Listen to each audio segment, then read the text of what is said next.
Hi friends, ఈరోజు మనం తెలుసుకోబోయే topic sanity testing.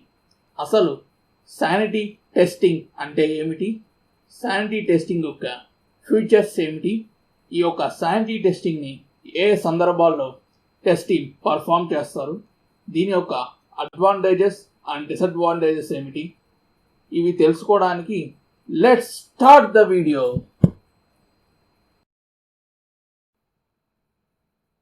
Friends, welcome to Abhey, a YouTube testing tutorial channel. Let us gain knowledge on testing concepts.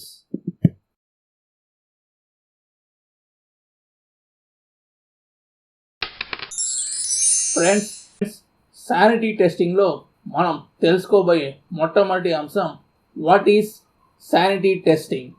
Developers బిల్డ్ని టెస్టింగ్కి release చేసినప్పుడు ఆ యొక్క అప్లికేషన్ లేదా ప్రాజెక్ట్లో ఉండవలసినటువంటి ఇంపార్టెంట్ లేదా క్రిటికల్ ఫంక్షనాలిటీస్, ఎక్కువగా యూజ్ చేసే ఫంక్షనాలిటీస్ సరిగ్గా ఉన్నాయో లేవో, ఆ యొక్క ఫంక్షనాలిటీస్ సరిగ్గా వర్క్ చేస్తున్నాయో లేదో అని టెస్ట్ చేసేదాన్ని శానిటీ టెస్టింగ్ అని అంటారు.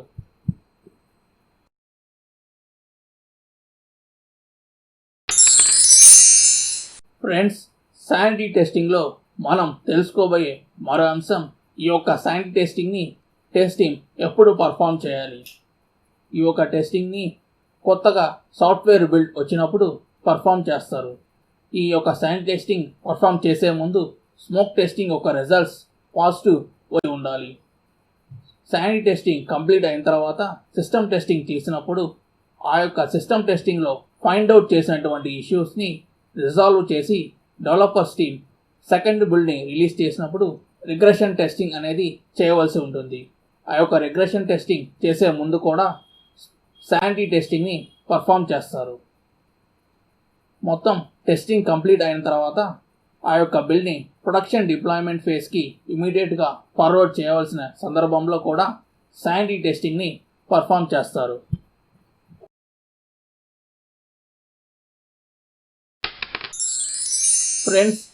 ఫ్రెండ్స్, శానిటీ టెస్టింగ్లో మనం తెలుసుకోబోయే మరో అంశం శానిటీ టెస్టింగ్ యొక్క ఫీచర్స్. దీనిలో మొట్టమొదటిది ఇది సబ్సెట్ ఆఫ్ రిగ్రెషన్ టెస్టింగ్. అంటే రిగ్రెషన్ టెస్టింగ్ చేసే ముందు చేస్తాం కాబట్టి దీన్ని సబ్సెట్ ఆఫ్ రిగ్రెషన్ టెస్టింగ్ అని కూడా అంటారు. Sanity testing can be scripted. అంటే ఈ శానిటీ టెస్టింగ్లో మనం వ్యాలిడేట్ చేసే ఫంక్షనాలిటీస్, ఆ యొక్క ఫంక్షనాలిటీకి సంబంధించినటువంటి టెస్ట్ కేసెస్ని కంప్యూటర్ లేదా సిస్టమ్ తన సొంతగా టెస్టింగ్ పర్ఫామ్ చేసే విధంగా ఆ యొక్క టెస్ట్ కేసెస్ని ఆటోమేషన్ చేసి, అంటే ఒక స్క్రిప్ట్ తయారు చేసి ఆ యొక్క శానిటీ టెస్టింగ్ని ఆటోమేషన్ చేయడం అనేది జరుగుతుంది. Sanity testing is documented. అంటే ఈ యొక్క టెస్టింగ్లో యూజ్ చేసిన టెస్ట్ కేసెస్, ఆ యొక్క టెస్ట్ కేసెస్ ఏం పాస్ అయ్యాయి, ఏం ఫెయిల్ అయ్యాయి అనేది డాక్యుమెంటేషన్ చేస్తారు. దాని ద్వారా ఫర్దర్ రెఫరెన్సెస్కి పనికి వస్తుంది. ఈ యొక్క టెస్టింగ్ నారో అండ్ డీప్ స్ట్రాటజీని ఫాలో అవుతుంది. ఎందుకని అంటే ఈ యొక్క టెస్టింగ్లో మనం క్రిటికల్ లేదా ఇంపార్టెంట్ ఫంక్షనాలిటీస్ మాత్రమే ఇన్డెప్త్గా టెస్ట్ చేస్తున్నాం కాబట్టి ఈ యొక్క టెస్టింగ్ని టెస్టర్స్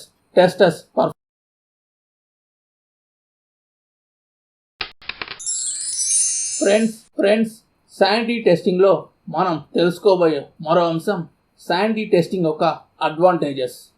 దీనిలో మొట్టమొదటిది కోర్ ఫంక్షనాలిటీస్లోని డిఫెక్ట్స్ లేదా ఇష్యూస్ని ఈ యొక్క టెస్టింగ్లో కనిపెట్టవచ్చు. మనం ఓన్లీ కోర్ ఫంక్షనాలిటీస్ని టెస్ట్ చేస్తున్నాం కనుక తక్కువ సమయంలో ఈ యొక్క డిఫెక్ట్స్ని మనం కనిపెట్టడం అనేది జరుగుతుంది. ఈ యొక్క టెస్టింగ్ ద్వారా రిగ్రెషన్ టెస్టింగ్లో కేటాయించే టైంని మనం సేవ్ చేయవచ్చు. ఎందుకంటే రిగ్రెషన్ టెస్టింగ్ చేసే ముందు శానిటీ టెస్టింగ్ చేస్తున్నాం కనుక ఈ యొక్క శానిటీ టెస్టింగ్ ఫెయిల్ అయితే రిగ్రెషన్ టెస్టింగ్ అనేది చేయడం అనేది జరగదు. మనం తక్కువ సమయంలో తక్కువ టైంలో చేస్తున్నాం కాబట్టి ఇది కాస్ట్ ఎఫెక్టివ్గా పరిగణించబడుతుంది. ఈ టెస్టింగ్ ద్వారా మనకి ఫీడ్బ్యాక్ అనేది క్విక్గా అవైలబిలిటీలో వస్తుంది. ఈ టెస్టింగ్ ద్వారా మనకి ఇంపార్టెంట్ ఫంక్షనాలిటీస్ అన్నీ వర్క్ అవుతున్నాయో లేదో తెలుస్తుంది కనుక మనం కాన్ఫిడెన్స్ అనేది బిల్డ్ ఫ్రెండ్స్, శానిటీ టెస్టింగ్లో మనం తెలుసుకోబోయే మరో అంశం డిసడ్వాంటేజెస్ ఆఫ్ శానిటీ టెస్టింగ్. దీనిలో మొట్టమొదటి పాయింట్, ఈ యొక్క టెస్టింగ్లో అన్ని టెస్ట్ కేసుల్ని మనం ఎగ్జిక్యూట్ చేయం. ఎందుకంటే మనం టెస్ట్ చేసేటప్పుడు ఇంపార్టెంట్ లేదా క్రిటికల్ ఫంక్షనాలిటీస్ని మాత్రమే టెస్ట్ చేస్తున్నాం కాబట్టి తద్వారా దీని స్కోప్ తక్కువగా ఉంటుంది. దీన్ని ఇన్కంప్లీట్ టెస్టింగ్ అని కూడా అంటారు.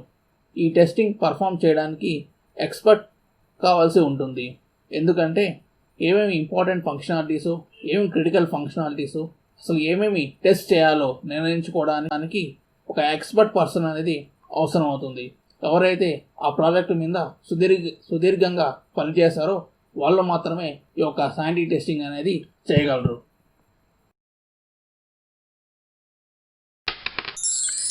ఫ్రెండ్స్, శానిటీ టెస్టింగ్ గురించి తెలుసుకున్నాం కదా. ఈ యొక్క కంక్లూజన్ స్లైడ్లో శానిటీ టెస్టింగ్ గురించి ముఖ్యమైన అంశాలు మరొకసారి పరిశీలిద్దాం. శానిటీ టెస్టింగ్లో క్రిటికల్ లేదా ఇంపార్టెంట్ ఫంక్షనాలిటీస్ని సరిగ్గా వర్క్ చేస్తున్నా లేదో టెస్ట్ చేస్తారు. ఓన్లీ తక్కువ నెంబర్ ఆఫ్ ఫంక్షనాలిటీస్ చెక్ చేయడం వల్ల తక్కువ టైంలోనే టెస్టింగ్ అనేది కంప్లీట్ చేయవచ్చు. ప్రాజెక్ట్ ఏ యొక్క ఫంక్షనాలిటీస్కి అయితే ముఖ్యంగా రూపొందించబడిందో ఆ యొక్క ఫంక్షనాలిటీస్ సరిగ్గా వర్క్ అవుతున్నాయో లేదో మనం తక్కువ టైంలో ఈ యొక్క టెస్టింగ్ ద్వారా తెలుసుకొనవచ్చు. Friends, please click on subscribe button to get notification on the latest video. I request you to please click on like button and share this video to your friends who are eager to gain knowledge on testing concepts.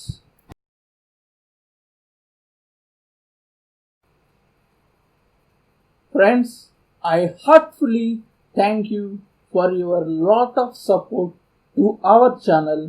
I hope it will continue forever.